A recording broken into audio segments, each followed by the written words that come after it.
Dallas ప్రిస్కోలోని కార్యసిద్ధి హనుమాన్ టెంపుల్లో కార్తీక పూర్ణిమ సందర్భంగా సామూహిక సత్యనారాయణ వ్రతాలు శాస్త్రోక్తంగా నిర్వహించారు. వేడుకకు పెద్ద సంఖ్యలో భక్తులు హాజరయ్యారు. భక్తులకు కార్తీక దీపాలను వెలిగించడానికి ప్రత్యేక ఏర్పాట్లు చేశారు. ప్రిస్కో డల్లాస్ హనుమాన్ టెంపుల్లో ఈరోజు విశేషంగా కార్తీక పౌర్ణమి రోజు సామూహికంగా సత్యనారాయణ స్వామి పూజ శాస్త్రోక్తంగా జరుగుతున్నాయి. ఇక్కడ చాలామంది భక్తులు వచ్చారు. ఆ స్వామికి విశేషంగా సత్యనారాయణ స్వామి పూజలు జరుగుతున్నాయి.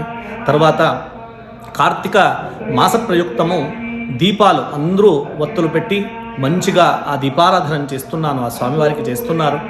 అదే ఆ కార్తీక మాసంలో ఎవరు ఆ స్వామికి దీపం వెలిగిస్తారు, ఆ ఎవరు దీపం వెలిగిస్తారో అందరికీ ఆ అజ్ఞానమైనది ఏముంది, ఆ అంధకారం ఏముంది అన్ని పోయి ఆ స్వామి దైవంతో అందరికీ మంచి ఆరోగ్యము, విఘ్నాలుంటే ఆ విఘ్నాలని దూరంగా అయి ఆ స్వామి అనుగ్రహం అవుతుందని శాస్త్రము.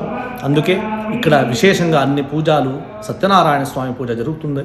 అన్ని భక్తులకు ఆ స్వామి అనుగ్రహంతో మంచిది కాని అని ఆశీర్వాదము. తర్వాత ఆ గణపతి సచ్చిదానంద స్వామి ఆశ్రమంలో ఇక్కడ ఆ స్వామివారి అనుగ్రహంతో, గురుగారి అనుగ్రహంతో అన్ని శాస్త్రోక్తంగా పూజలు జరుగుతున్నాయి. భక్తులందరికీ ఆ స్వామి అనుగ్రహం కానీ అని కోరుకుంటున్నాను. నమస్కారం, జై గురు. ఈరోజు డాలస్ మెట్రోప్లెక్స్లోని ద ఫేమస్ కార్యసిద్ధి హనుమాన్ టెంపుల్లో ఉన్నాం. ఇక్కడ కార్తీక మాసం సందర్భంగా ప్రత్యేక పూజలు జరుగుతున్నాయి. సామూహిక సత్యనారాయణ స్వామి వ్రతాలు లోపల దాదాపు వేలాది మందితో కిటకిటలాడుతూ చక్కగా కార్యక్రమాలు చేయిస్తున్నారు అక్కడున్న పురోహితులు. అలానే మనం ఇక్కడ వెనక చూస్తే ఇక్కడ ప్రత్యేకంగా 365 ఒత్తులు ఏవైతే ఉంటాయో ఆ 365 రోజుల ఒత్తులు ప్రత్యేక కార్యక్రమం ఇక్కడ ఒకటి తలపెట్టారు టెంపుల్ కమిటీ వారు. అండ్ ఇక్కడ అవుట్డోర్లో అందరూ లైన్లో నుంచొని ఇక్కడ తీసుకొని ఇక్కడ చక్కగా వెలిగిస్తున్నారు ఈ 365 రోజుల భక్తులు.